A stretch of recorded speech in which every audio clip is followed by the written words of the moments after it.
Hi everyone, this is Meerab Zeeshan. Viewers, मैं क्या देख रही हूँ कि अब्दुल्ला शफीक और शान मसूद जिन्होंने इससे पहले सेंचुरी बनाई थी, वो दूसरे दिन भी नहीं चल पाए थे पहले टेस्ट मैच में। और अगर हम देखते हैं तो आज भी वो नहीं चल पाए हैं। यानी अब्दुल्ला शफीक ने सिर्फ 7 रन बनाए हैं, और अगर हम शान मसूद की बात करते हैं तो उन्होंने सिर्फ और सिर्फ 3 रन बनाए हैं। जैक लीच 2 विकेट्स ले गए पहले तो आते ही, और उसके बाद अगर देखते हैं तो साइम अयूब और कामरान गुलाम की एक अच्छी पार्टनरशिप जारी थी। हम अभी उसके बारे में बात ही कर रहे थे कि इतने में ही जनाब साइम अयूब भी आउट हो गए।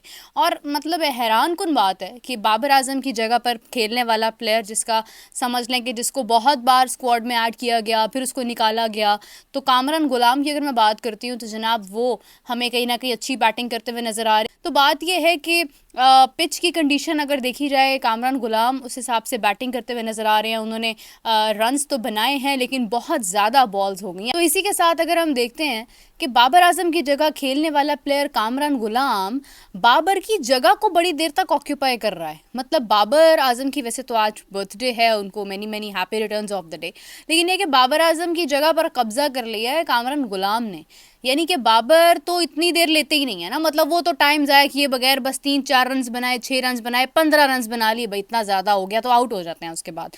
लेकिन हैरान करने वाली बात यह कि कामरान गुलाम उनकी जगह पर काफ़ी देर से मौजूद है। वो एक अलग चीज़ ज़रूर है कि अगर हम कहें कामरान गुलाम तो काफ़ी देर हो गई है यार। वो नंबर 4 पर बैटिंग करने वाला जो टेस्ट में प्लेयर है वो तो जल्दी से चला जाता है ना, तो वो कैसे इतना टाइम ले गया आज। यानी साउथ शकील भी जो है ना, उनको काफ़ी वक्त उनका गुजर गया होगा, वरना वो तो जल्दी से आ जाते हैं। लेकिन खैर, अच्छी बात यह है कि साइम भी चल गए आज, कहीं ना कहीं कुछ रन्स तो बना ही गए हैं। फिर उसके बाद वो आउट हो गए, उन्होंने कहा अब मेरी बस हो गई है, इससे ज़्यादा बैटिंग मैं नहीं करूँगा, और वो आउट हो गए। उसके बाद अब कामरान गुलाम, और अगर हम देखते हैं तो पीछे हमारे पास जो है वो मोहम्मद रिजवान भी हैं।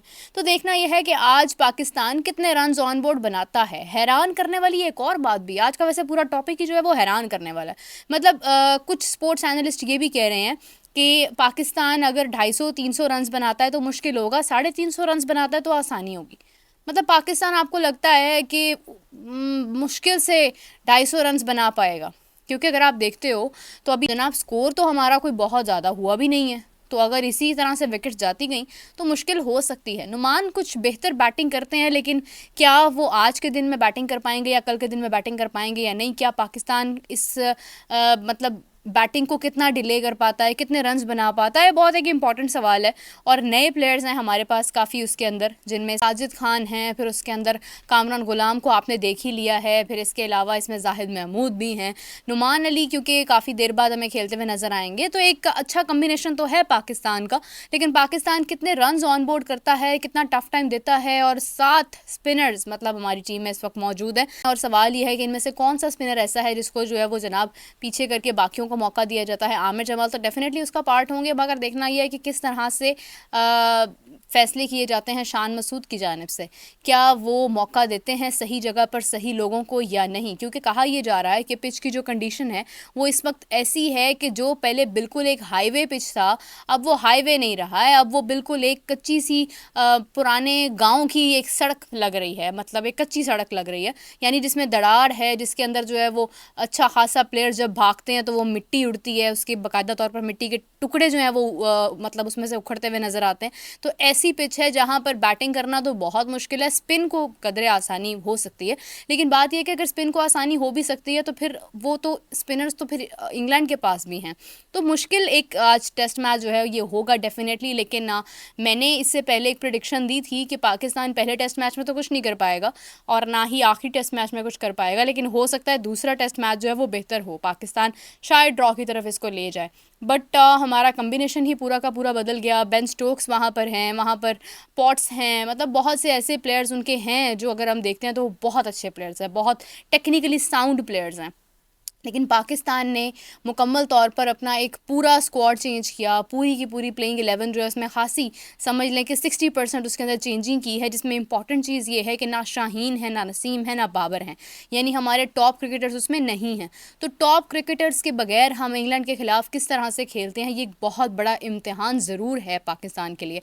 और पाकिस्तान ने अब ये जो स्क्वाड अनाउंस किया है ये दोनों टेस्ट मैचेस का स्क्वाड है, यानी मुल्तान का भी, रावलपिंडी का भी। तो अब यही जो लोग हैं यही नहीं होंगे रावलपिंडी में। और अगर पाकिस्तान ये भी हार जाता है तो फिर इसके बाद जो है वो शायद पीसीबी से बहुत ज़्यादा लोग जो हैं वो दिल बर्दाश्ता होकर पीसीबी छोड़ जाएं और वो क्रिकेट को छोड़ जाएं और वो कहें भाई ये हमारे बस की बात नहीं है कि ऐसी ख़राब किस्म की एक मतलब बीमारी है जिसकी सर्जरी मुमकिन ही नहीं है।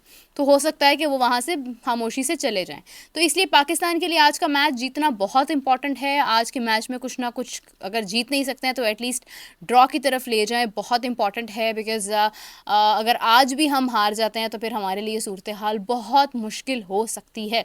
और इसी के साथ अगर हम बात करते हैं नाजरीन, तो कल मैच होगा जनाब इंडिया और न्यूजीलैंड के दरमियान। और इंडिया का जो स्क्वाड है जिन्होंने न्यूजीलैंड के ख़िलाफ़ अनाउंस किया है उसमें बहुत अच्छे कुछ हमें चीज़ें देखने को मिलती हैं। स्पेशली जसप्रीत बुमराह की अगर हम बात करते हैं एज अ वाइस कैप्टन, या अगर हम सरफराज खान की एडिशन की बात करते हैं तो बहुत अच्छा स्क्वाड उन्होंने अनाउंस किया है। और इसके ऊपर भी मैं आपके साथ दोबारा गुफ्तगू करूँगी बिकॉज मैच से पहले स्क्वाड को डिस्कस करना बहुत अच्छा लगता है।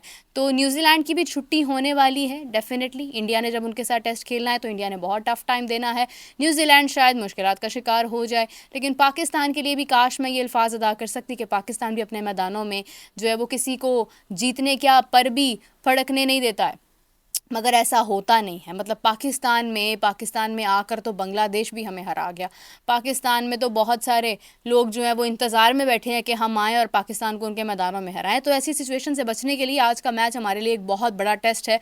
हमें इसको पास करना है और हमें साबित करना है कि नहीं, हम इतने भी बुरे नहीं हैं यार, हमें थोड़ी बहुत जो है वो सपोर्ट की और चेंजिंग की ज़रूरत है। उसके बाद हम कम बैक कर जाएंगे। लेकिन अगर पाकिस्तान आज भी हार गया तो फिर आप समझ लो कि मतलब बहुत सारे टीवी टूटने वाले हैं, बहुत सारे मोबाइल टूटने वाले हैं, बहुत सारे मतलब कुछ ना कुछ तो होने वाला है पाकिस्तान में। बिकॉज़ ये टेस्ट मैच हमारा सेकंड वाला बहुत इंपॉर्टेंट है। इससे पहले जो हमारी शिकस्त हुई है, जिस तरह से हमने अपने टॉप क्रिकेटर्स को भी बाहर कर दिया है, तो अब जाकर जो दूसरा टेस्ट मैच है वो पाकिस्तान के लिए जीतना बहुत बहुत इंपॉर्टेंट है।